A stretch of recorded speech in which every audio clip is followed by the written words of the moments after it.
காலையிலே பொறுப்பான வேலையெல்லாம் பார்த்துரலாம் அப்படின்ட்டு டிமார்ட்ல போய் மளிகை சாமான்லாம் வாங்கிட்டு வந்துடலாம் அப்படின்ட்டு பிளான் 9 மணிக்கு போகலாம் அப்படின்னு சொல்லிட்டு.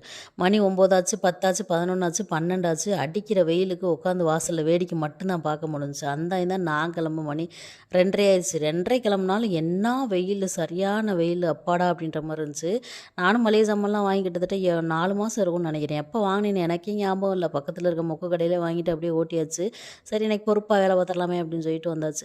டிமார்ட் வரும்போது வந்துட்டு 3 முக்கியமான குறிப்பு. டிமார்ட்ன்னு இல்ல, நீங்க எந்த டிபார்ட்மெண்டல் ஸ்டோருக்கு என்ன வாங்க போனாலும் 3 முக்கியமான குறிப்பு. ஃபர்ஸ்ட்டு வந்துட்டு அடிக்கிற வெயிலுக்கு தண்ணி கொண்டு போயிருங்க. இப்போ அடிக்கிற வெயிலுக்கு வந்துட்டு மறக்காம வந்துட்டு கட்டப்பை கொண்டு போகணும். 3வது குறிப்பு வந்துட்டு முக்கியமான குறிப்பு. என்ன வாங்க போறோம் அப்படின்றத பேப்பர்ல எழுதிட்டு போயிடணும். இல்ல பார்வை வந்துட்டு அங்கிட்டு இங்கிட்டு பிசிறு தட்டுச்சு அப்படின்னா, நம்ம மானங்கெட்ட மனசு அப்படியே மாறி போய் தேவையில்லாதெல்லாம் அள்ளி போட்டு வீட்டுக்கு வந்துடணும். வீட்டுக்கு வந்து பார்த்தா என்னமோ எல்லாமே பிரயோஜனமானது மாரி தான் தெரியும். ஆனா எதுவுமே யூஸ் பண்ண மாட்டோம். எல்லாத்தையும் கிடப்புல போட்டு வச்சுருவோம்.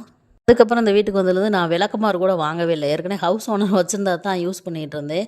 ஒரு விளக்கமாறு கூட வாங்க மாட்டியா? வெட்கமா இல்லையா? அப்படின்னு என் மனசாட்சி கேட்டனால கொஞ்சம் வெட்கமா தான் இருக்குது அப்படின்னு சொல்லிட்டு இன்றைக்கி ஒரு விளக்கமாறு வாங்கிருவோம் அப்படின்னு சொல்லிட்டு அதையும் வாங்கிட்டு வீட்டுக்கு வர வழியில் வந்துட்டு சரியான மழை அப்படின்னு சொல்ல மாட்டேன். வீட்டுக்கு கரெக்டாக வீடு வர வர மழை ஆரம்பிச்சிச்சு. வீட்டுக்கு வந்த பின்னாடி சரியான மழை. வீட்டுக்கு வந்தோடனே இந்த செடிகளுக்கெல்லாம் காலையில் தண்ணி ஊற்றாம இருந்துச்சு. சரி அதையும் ஊற்றிடலாம். இன்றைக்கி அதிசயமாக நம்ம வீட்டில் ரோஸ் வேறு ஒன்று பூத்துருந்துச்சா, சரி தண்ணி ஊற்றிட்டு அதுக்கப்புறம் வீட்டுக்கு போயிட்டு எல்லாத்தையும் எடுத்து வைக்கலாம் அப்படின்னு சொல்லிட்டு செடிகளுக்கெல்லாம் தண்ணி ஊற்றிட்டு இருந்தேன். இந்த நாள் இனிய நாளாக அமைய வாழ்த்துக்கள். மீண்டும் ஒரு வீடியோவில் பார்க்கலாம். டாடா.